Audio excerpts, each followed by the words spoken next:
Hi, and welcome to this week's look at natural health headlines on iHealthTube.com. Well, there is promise being shown for one of the most common types of cancer, and it comes in the form of a tomato.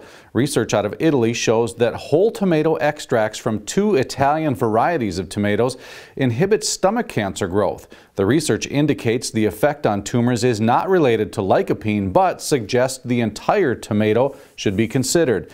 The 2 tomato varieties were able to affect the cancer cell cycle and ultimately induced cancer cell death.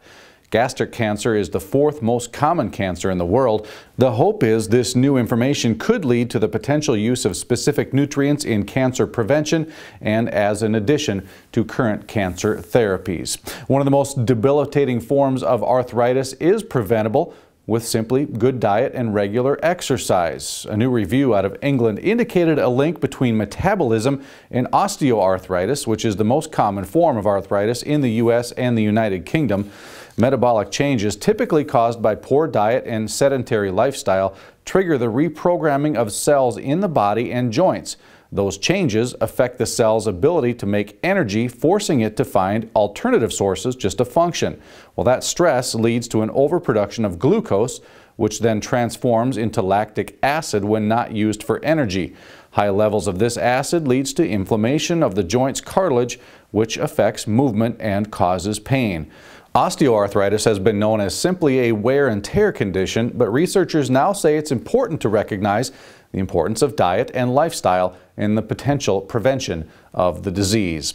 Finally, the common cold is something that affects all of us, but there appears to be some help now in determining just how long it affects us. Analysis of 3 randomized trials show the benefit of zinc acetate lozenges in helping the recovery rate from the cold. The dose of zinc in the studies was between 80 and 92 milligrams a day. In the trials, 70% of the patients who took zinc lozenges had recovered by the 5th day of the cold, while just 27% of those had recovered who were given a placebo.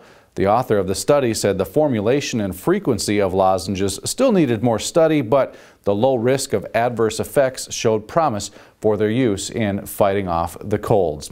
That's a look at what's making headlines in natural health this week. To stay up to date in the natural health world, make sure to go to iHealthTube.com.